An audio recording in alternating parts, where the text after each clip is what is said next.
Bung Rocky, pilkada serentak memasuki tahapan hari tenang dan kita tinggal menunggu 2 hari ke depan untuk mendapatkan gambaran hasil dari masa depan atau tepatnya pertaruhan politik Jokowi. Jakarta tampaknya tanda-tandanya ini sangat kuat akan lepas dari pengaruh Jokowi. Jateng ini masih struggle dan di kampanye akhir pasangan Ridwan Kamil dan Suswono, Pak Jokowi itu tidak hadir di sana karena dia memilih hadir di kampanye Akbar Ahmad Lutfi dan Tati Yasin di Jawa Tengah. Dan kalau di Jakarta itu bukan hanya Jokowi yang tidak hadir, tapi juga para ketua umum partai Koalisi Indonesia Maju Plus itu tidak ada yang hadir. Ya betul, ini minggu tenang, tetapi Jokowi tidak tenang. Dan itu tanda yang sangat jelas betapa kekuasaan yang masih berupaya untuk menggeliat akhirnya lumpuh total tuh. Itu yang terjadi di Jakarta. Tak satupun gairah dari Kim Plus ini untuk mendukung Ridwan Kamil. Tak terlihat antusiasme dari jurkam-jurkam untuk menghadapi persaingan dengan Pram dan Rano Karno. Kan dari awal kita menduga bahwa, atau bukan menduga, kita menuduh bahwa Jokowi akan memastikan Jakarta dimenangkan oleh Ridwan Kamil. Dan arogansi itu dia perlihatkan. Tetapi makin lama makin kita lihat bahwa secara sosiopsikologi paduan antara Ridwan Kamil dan Pak Suswono itu adalah kombinasi yang dangkal sebetulnya secara politik, karena itu memaksakan PKS untuk berpihak pada keinginan Jokowi, sementara PKS sebetulnya datang dari tradisi beroposisi. Kan itu dari segi psikologi politik aja Jakarta itu udah nggak mungkin kimia itu dihidupkan atau kimia itu dicampur di atas bowl itu supaya lumer. Nggak ada cerita bahwa Jakarta itu bisa diatasi hanya dengan teknik-teknik manipulatif semacam itu. Nah, itu yang menunjukkan bahwa Jakarta itu lain. Jadi tidak mungkin cawe-cawe Jokowi itu dipraktekkan seperti dia mempraktekannya berkali-kali ketika dia masih berkuasa. Dan itu penanda pertama bahwa akhirnya Jokowi panik. Lalu ya dia tidak hadir, dan tidak hadir artinya Jokowi tidak mendukung atau ya mengabaikan aja bahwa cut loss saja kira-kira Jakarta. Dan konsekuensinya tentu Bohir nggak akan turunkan uang kampanye atau kampanye Akbar itu kan semua problem tergantung pada kemampuan etis dari sang caleg, dalam hal ini Ridwan Kamil, dan kapasitas dukungan finansial yang diperintahkan oleh Jokowi. Kelihatannya itu nggak turun tuh, dan bukan nggak turun sebetulnya, jadi atas kertas juga percuma, kan itu hanya akan menggarami laut yang memang udah asin oleh keringat PDIP sebetulnya. Jadi kemampuan kita untuk melihat keadaan baru, yaitu hubungan politik yang memungkinkan Jokowi frustrasi. Jakarta ini akan menjadi kunci dan konfigurasinya itu sangat menarik. Anies itu masuk balagan bersama dengan PDIP, ini langsung terjun head to head berhadapan dengan Jokowi. Penting dicatat, bagaimanapun juga seperti yang dikatakan oleh Hasto, Anies ini adalah figur yang paling ditakuti oleh Jokowi. Bukan karena Aniesnya menyeramkan, tapi karena Anies ini secara politik itu menyeramkan buat Jokowi, karena dia dipastikan akan menjadi batu sandungan yang sangat besar untuk ambisinya agar anaknya itu menjadi presiden.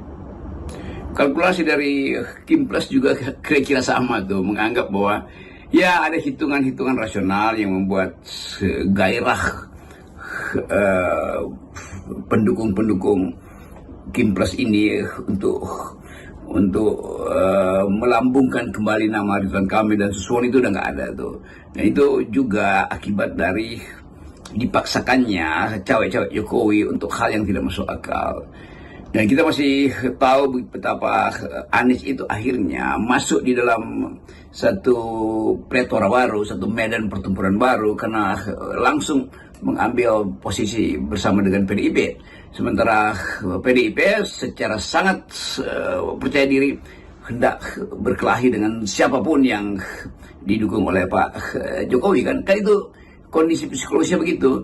Karena itu keterangan dari Mas Hasto, Sekjen PDIP itu betul-betul, maksudnya keterangan Hasto dalam perbincangan dengan Akbar Faisal itu viralnya minta ampun, dan itu penanda bahwa memang rakyat Jakarta hanya tinggal menunggu diucapkannya kritik lebih mendasar terhadap Jokowi oleh PDIP, dan Hasto, Pak Sekjen PDIP, melakukan hal itu dengan sangat baik, dan itu meruntuhkan semua sisa-sisa kecurigaan bahwa Jokowi akan bermain jujur, dan ternyata itu bertepatan dengan masuknya Anies ke dalam wilayah pengaruh Rano Karno dan Prabowo.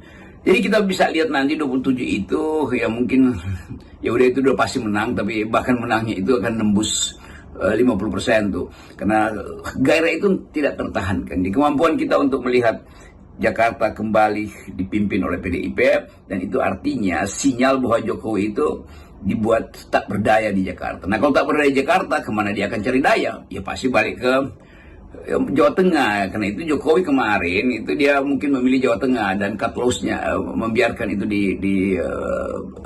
mending rugi di DKI ketimbang memaksakan masuk DKI tetapi juga akhirnya rugi dan terlantarlah Jawa Tengah. Jadi para penasihat Jokowi pasti memutuskan udah Pak Jokowi di Jawa Tengah aja tuh. Dan itu juga akan jadi blunder juga tuh. Karena tetap suasana di Jakarta akan terbawa ke Jawa Tengah. Jadi suasana perlawanan terhadap Jokowi akan terbawa dari Jakarta ke Jawa Tengah, ke Jawa Timur. Dan Jawa Timur isu tentang oligarki itu tinggi sekali, dan saya lihat bahwa cuma Ibu Risma yang tidak terkena isu oligarki itu. Jadi artinya Jawa Timur juga itu sangat mungkin atau merangkak perlahan-lahan suara Risma. Itu juga bikin pusing Jokowi. Apakah Jokowi mesti bikin hologram dirinya sendiri pada saat yang sama ada Jawa Tengah, Jawa Timur, DKI dan Medan. Kan itu keadaan yang membuat Presiden Jokowi, mantan Presiden Jokowi, saya kira ya udah mungkin udah 3-4 kali minum obat penenang selama 12 jam. Ini kalau sampai pilkada kali ini beberapa kandidat yang didukung Jokowi kalah, katakanlah Jakarta terus lepas, Jateng lepas, bahkan Solo misalnya lepas. Kalau Medan ini kelihatannya masih cukup kuat lah ya. Bukankah ini akan sangat berpengaruh ini pada pola hubungan Prabowo Gibran? Karena kita tahu lah hubungan Prabowo Gibran itu sangat ditentukan bagaimana posisi Jokowi di peta politik Indonesia ini. Kalau Jokowi menguat, ya posisi tawar dari Gibran juga menguat. Bayangkan kalau seluruh rencana siasat Jokowi itu batal atau berhenti. Jakarta dia kalah, Jawa Tengah dia kalah, Surabaya dia kalah. Apa impactnya pada hubungan antara Presiden Prabowo dengan Wakil Presiden Gibran? Tentu itu jadi pertaruhan baru bahwa legitimasi Gibran juga berakhir, sehingga kabinet ini juga akan mengalami semacam split personality itu. Jadi adanya Gibran itu kan sekedar representasi atau proksi dari Jokowi. Nah, kalau Jokowi hilang di dalam pilkada, kemampuan dia untuk punya grip terhadap kepala daerah hilang, akibatnya Gibran juga hilang. Dan orang mulai berani sekarang untuk mengolok-olok dengan cara yang bahkan sangat kasar pada Jokowi. Ada poster-poster yang memalukan, kasar juga Gibran itu. Jadi, ya benar kalau saya mengolok-olok, saya lakukan itu dalam bentuk satir. Tapi ini kasar betul. Kemampuan netizen dan mungkin juga masyarakat kecil itu menganggap bahwa ya memang udah saatnya nggak ada Jokowi dalam politik Indonesia, artinya nggak ada Gibran, artinya nggak ada Bobi segala macam kan. Jadi ini satu pelajaran penting bagi Presiden Jokowi bahwa di awal dia berupaya terus untuk mengendalikan, dengan tentu dia masih punya aparat di lembaga-lembaga tinggi itu karena memang dia tanam di situ. Tetapi kan politik itu menjadi cair langsung ketika tanaman utamanya itu dimakan rayap. Tanaman utamanya itu adanya di Sumatera Utara dan di Jawa Tengah dan di DKI. Lalu semua itu akhirnya batal tuh.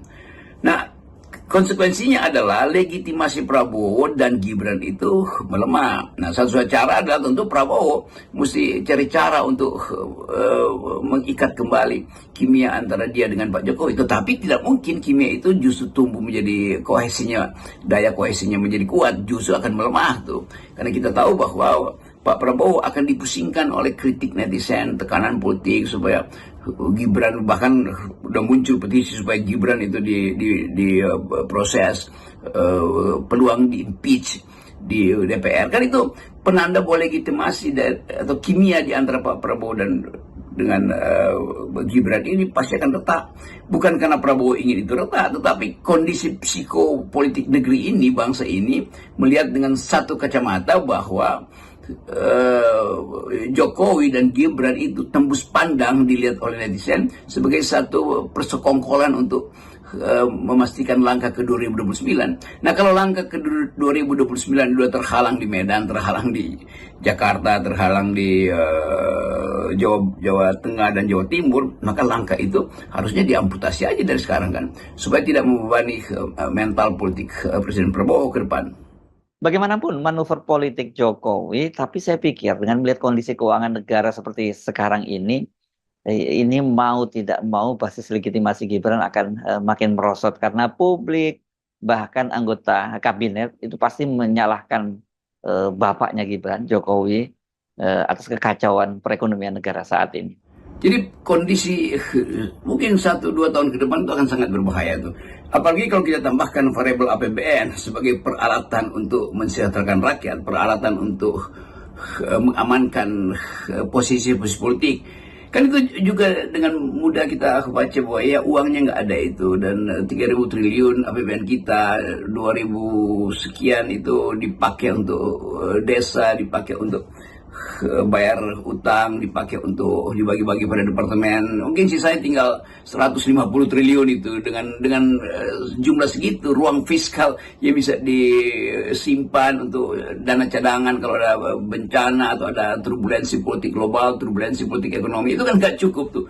Apalagi kalau itu jadi semacam penanda bahwa ya kita gagal berhemat, karena itu mesti dicari siapa kambing hitamnya, ya pasti Presiden Jokowi kan. Jadi APBN kita tidak mungkin dipakai secara luas akhirnya untuk mensejahterakan rakyat. Apabila terjadi goncangan tuh, buffernya itu tuh, shock breakernya itu langsung patah tuh. Nah, ini yang memungkinkan kita menduga bahwa akan ada kesulitan di dalam kabinet ketika menghitung efisiensi, dan dalam keadaan semacam itu tentu beban itu hanya dipikirkan oleh beberapa 3-4 menteri itu yang secara kuat otaknya mampu memprediksi kemungkinan APBN itu nyungsep. Nah, Gibran ngapain sebagai wakil presiden, maksud saya tuh? Jadi dia nggak tahu, kan dia nggak ada fungsinya di situ kan. Jadi fungsi Gibran apa? Ya mempersiapkan diri dia ke 2029. Nah, persiapannya udah batal sejak sekarang kan. Jadi pentingnya udah nggak ada sebetulnya, secara teknis sudah nggak ada kapasitas sang mas wapres itu di situ kan. Jadi buat apa beliau ada di situ lagi tuh? Lalu orang hubungkan bahwa karena memang dari awal kapasitas Gibran itu tidak layak tapi dipaksakan oleh bapaknya. Nah, hal-hal semacam ini akan menggelisahkan setiap sidang kabinet. Ada Pak Wapres di situ, lalu fungsinya apa itu? Mungkin menteri-menteri menganggap ya kalau tiap minggu kita lihat dia dan apa poin yang ada di kepalanya kan itu. Jadi saya berupaya membaca Gibran akan tersingkir di dalam pertandingan psikologi politik di kabinetnya sendiri. Apalagi kalau dimasukkan variabel Prabowo yang dengan bukan terpaksa, yang dengan sendirinya harus menghitung kekuatan Ibu Mega di parlemen. Jadi kimia antara Mega dan Prabowo akan membatalkan kimia antara Prabowo dan Jokowi, dengan akibat Gibran itu juga jadi non faktor dalam politik. Saya kira itu keterangan sementara untuk memungkinkan kita melihat politik secara lebih jernih, dan peta itu makin jelas bahwa posisi Prabowo kalau dia ingin menguat, maka justru dia mesti keterangkan bahwa ini keadaan ini terjadi karena beberapa kesalahan di masa lalu. Kesalahan siapa? Ya kesalahan rejim Jokowi. Kan itu intinya tuh. Jadi pada akhirnya komposisi politik kita juga akan berlangsung di dalam 3 titik tadi, itu hubungan antara Prabowo dan Ibu Mega yang pasti akan menguat karena dasar legitimasi Prabowo juga ditentukan oleh kapasitas maneuvering PDIP di parlemen, dan yang akan melemah pasti adalah hubungan antara Jokowi dan Prabowo, dan saya kira itu kesimpulannya tuh. Salam akal sehat.